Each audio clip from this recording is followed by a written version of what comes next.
आप सबका स्वागत है आपके favourite channel online exam centre में। और इस वीडियो में हम आपको बताएंगे आपका एग्ज़ाम डेट। तो आपको पता ही चल गया होगा, अब तो ये बहुत पुरानी न्यूज़ हो गई है, तो लगभग 3 घंटे पुरानी हो गई है जब से मैं वीडियो बना रहा हूँ। और आपका जो बोर्ड एग्ज़ाम होना है, ठीक है, वो आपका होना है आपका 4 मई से स्टार्ट होगा और लगभग 10 जून तक ये एग्ज़ाम आपका चलेगा। यहाँ पे क्लास 10th CBSE की अगर हम बात करें और साथ में 12th की बात करें तो इन दोनों का एग्ज़ाम आपका 4 मई से 10 जून तक ये चलेगा। और यहाँ पर जो आपके प्रैक्टिकल एग्ज़ाम है, प्रैक्टिकल एग्ज़ाम हमेशा पहले होते हैं, तो आपका प्रैक्टिकल एग्ज़ाम की भी जो डेट है वो आपका दिया गया है कितना, आपका फर्स्ट ऑफ मार्च से आपका एग्ज़ाम चालू होगा 2021 में। तो ये आपकी एग्ज़ाम डेट है। और यहाँ पे रिज़ल्ट का भी डेट आपको बता दिया गया है कि जो आपका रिज़ल्ट आएगा वो आपका 15 जुलाई तक, ये लगभग 15 to 20 जुलाई के बीच में पहले इस तरीके से आपका ये आपका जो रिज़ल्ट है वो भी यहाँ पर आ जाएगा। अब यहाँ पर जो मैंने वीडियो बनाया है मैं आपको ये बताने के लिए मैंने बनाया कि इसका फ़ायदा और नुकसान क्या होगा।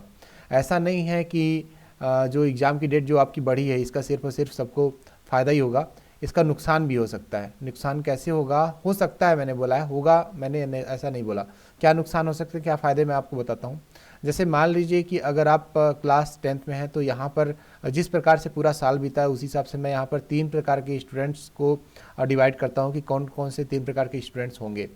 तो जो स्टूडेंट्स हैं उनके बेसिस पे मैं यहाँ पर आपको बताता हूँ कि क्या कैटेगरी हो सकती है।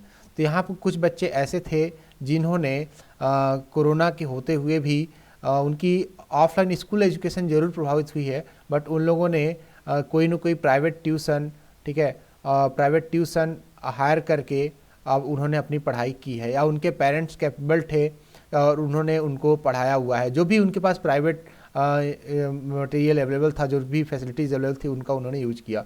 तो ये है कैटेगरी 1। और जो भी अच्छे बच्चे होते हैं वो कहीं ना कहीं से अपने लिए पढ़ने के लिए जो भी सामग्री है, जो भी सुविधाएं हैं, वो यहाँ पर खोज ही लेते हैं।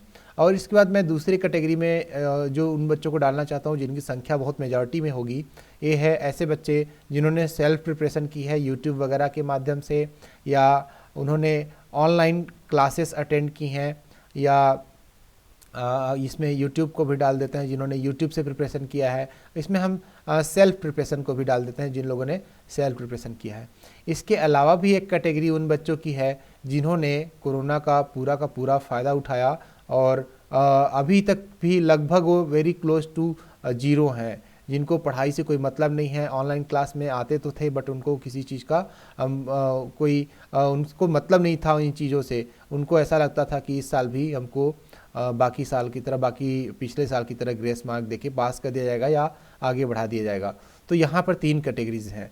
अब एक समस्या आएगी, अगर मान लीजिए कि जनवरी में, फरवरी में या मार्च में क्लासेस लगती हैं या स्कूल खुलता है, तो उस कंडीशन में क्या समस्या आएगी, टीचर को पढ़ाने में तो समस्या आएगी ही। अब देखिए इनको फ़ायदा कैसे लेना है। यहाँ पे जिन लोगों ने ऑनलाइन प्रिपरेशन की है उनके लिए मैं पहले बताता हूँ। तो ये लोग, इनको फ़ायदा ये होगा, अभी जो क्लासेस रन होंगी, अगर आपकी स्कूल खुलती हैं तो इनको फ़ायदा ये होगा कि इनको अपने जो डाउट्स हैं वो क्लियर करने का यहाँ पर चांस मिल जाएगा। तो ये अपने डाउट क्लियर कर सकते हैं और जो टॉपिक इनको नहीं समझ में आया है उसको ज़्यादा बेहतर तरीके से उसको समझ सकते हैं, ठीक है। तो यहाँ पर उनको ज़्यादा बेहतर तरीके से समझने का यहाँ पर मौका मिलेगा और बाकी चीज़ें जो इनका वीक पोर्शन है उसको भी एक यहाँ पे कवर कर लेंगे। अब यहाँ पे जितना कम समय बाकी है, तो अगर मैं ये जीरो कैटेगरी के स्टूडेंट्स की बात करूँ तो इनको बस उतना ही ज्ञान मिल सकता है जितना, अगर ये सही से मेहनत करें तो ये up to 60% to 70% normally result अभी भी अचीव कर सकते हैं अगर कम समय में मेहनत करें तो। और बाकी जहाँ तक बात है तो ऑन एन एवरेज इनको पास करने के लिए काफ़ी ज़्यादा प्रॉफिटेबल होगा। हालांकि इस साल फेल होने का चांस तो किसी का नहीं है, बट इनको थोड़ा सा यहाँ पर जो है बुरी स्थिति से उभरने का चांस मिल जाएगा। अब यहाँ पर समस्या आएगी उन बच्चों के लिए जिन्होंने कहीं ना कहीं से पढ़ाई की है और जिनका सिलेबस लगभग कवर होने वाला है या जिनका सिलेबस लगभग कवर हो गया है। तो ऐसे बच्चों के लिए यहाँ पर सेम उस बच्चे के साथ बैठना जिसने अभी तक पूरे साल पढ़ाई नहीं की है बहुत ही ज़्यादा प्रॉब्लम क्रिएट करेगा, और बच्चा हो सकता है इसका बहुत ज़्यादा टाइम वेस्ट हो और ऐसे में बच्चा डीमोटिवेट भी हो सकता है। सेम टॉपिक को कई बार एक बच्चे को नहीं पढ़ा सकते। अगर बच्चे को वो टॉपिक क्लियर है तो ऐसे बच्चों को टीचर्स को आइडेंटिफाई करना होगा और उनको मौका देना होगा कि वो अपने तरफ से सेल्फ प्रिपरेशन कर सकें। ठीक है, तो टीचर्स को ऐसे बच्चों को आइडेंटिफाई करना होगा, क्लास को सेपरेट्स करना होगा। ठीक है, और इनको अलग से चांस देना होगा, इनको एक्स्ट्रा चांस देना होगा जिससे सेल्फ प्रिपेयर कर सके। जिन्होंने ऑलरेडी पढ़ाई की है या जो वैसे बच्चे हैं जो कैपेबल हैं, जिन्होंने ऑनलाइन जो एग्ज़ाम्स में उनमें अच्छे मार्क्स स्कोर किए हैं, तो उन बच्चों को यहाँ पर जिन्होंने गुड मार्क्स लगातार स्कोर किए हैं उन बच्चों को एक मौका दे सकते हैं अलग से स्कूल टाइम आवर में, स्कूल आवर में भी इनको प्रैक्टिस पेपर सॉल्व करवाने को मोटिवेट करें। इनको जितना ज़्यादा आप प्रैक्टिस पेपर सॉल्व करने को बोलेंगे उतना ही ज़्यादा इनको प्रॉफिट होगा।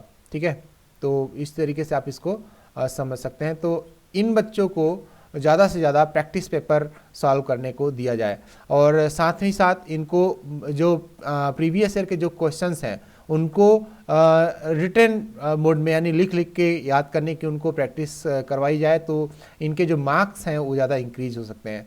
और इससे बेहतर कोई और चांस नहीं हो सकता कि ये जो खाली समय है इसमें वो ऐसा नहीं है कि आपने पूरा चैप्टर पढ़ा है तो आपको उस चैप्टर का पूरा नॉलेज होगा। उसी चैप्टर से कई सारे क्वेश्चन बन सकते हैं, तो आप उनको एडवांस लेवल के क्वेश्चंस आप प्रिपेयर कर सकते हैं, क्योंकि जो क्लास 10th होता है वही कंपटीशन एग्ज़ाम का बेस होता है।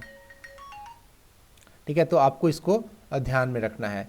और साथ में थोड़ी सी जो मई में एग्ज़ाम जब होगा आपका तो एक समस्या और जाएगी कि समस्या ये जाएगी कि आपको वहाँ पर गर्मी में बहुत ज़्यादा पढ़ने का मन नहीं करता है। उस समय बहुत ही ज़्यादा गर्मी होगी, मई का महीना होगा, और जब मई के महीने में आपका एग्ज़ाम होगा तो लगभग तब तक में क्या बोलते हैं सैचुरेट हो जाने पर बहुत सारे स्टूडेंट लेजीपन शो करना चालू कर देंगे, जिससे उनको पढ़ने में मन नहीं लगेगा, तो जो उनकी पुरानी मेहनत है वो भी यहाँ पर ख़त्म हो सकती है। तो ऐसा नहीं करना है, आपको अपनी मेहनत को लगातार इंक्रीज करते जाना है, स्टेप बाय स्टेप आपको इंक्रीज करते जाना है। आपको ज़्यादा प्रैक्टिस करनी है, और ज़्यादा प्रैक्टिस करने से आपके मार्क्स भी बहुत ज़्यादा आएंगे। यहाँ पर बात मार्क्स का नहीं होता, सही बात बोले मैं तो, यहाँ पर बात मार्क्स गेन करने का नहीं होता, वो तो एक छोटा सा स्टेज है, जस्ट सिंगल स्टेप है। मेन स्टेप जो होता है वो नॉलेज गेन करना होता है। तो जो मार्क्स आप स्कोर करते हैं वो सर्टिफिकेट पे दिखता है। अगर आप नॉलेज गेन कर रहे हैं तो आपके मार्क्स भी इंक्रीज होंगे और आपका नॉलेज भी इंक्रीज होगा। और यहाँ पर सीबीएसई में जो पैटर्न है कुछ इस तरीके से होता है कि मार्क्स गेन करना बहुत आसान होता है, बट नॉलेज गेन करना एक अपने आप में अलग बात होती है। तो आपको उस चीज़ पे फोकस करना है, वो बच्चे जो बहुत अच्छे से पढ़ाई कर रहे हैं। बाकी बच्चों को भी इन बातों पे ध्यान देना है और उनको अपनी मेहनत जम के दोगुनी तिगुनी करनी है, जिससे उनको बहुत ही ज़्यादा आगे प्रॉफिट हो और बेहतर रिजल्ट आ सके। मेरी तरफ से शुभकामनाएं। और अभी अगर आपने चैनल को सब्सक्राइब नहीं किया तो कर लीजिए, क्योंकि हम आने वाले जो हमारे वीडियोस हैं उनमें आपको जो चैप्टर वाइज इंपॉर्टेंट क्वेश्चन हैं और उनके जो आंसर हैं उनके बारे में हम यहाँ पर डिस्कशन करेंगे। और हम क्लास 10th का जो भी सिलेबस है उसका हम यहाँ पर क्रैश कोर्स भी यहाँ पर आपको उपलब्ध करवाएंगे। तो बहुत ही ज़्यादा प्रॉफिटेबल होने वाला है, और मल्टीपल आपको प्रैक्टिस क्वेश्चन भी आपको यहाँ से अवेलेबल करवाए जाएंगे। तो फटाफट चैनल को सब्सक्राइब कर लीजिए, वीडियो को लाइक कर दीजिए, और अपने जो चहेते मित्र हैं उनके साथ वीडियो जरूर शेयर कीजिए, तो उनको जो सही गलत है वो पहचानने में आसानी होगी। Thank you so much for watching us.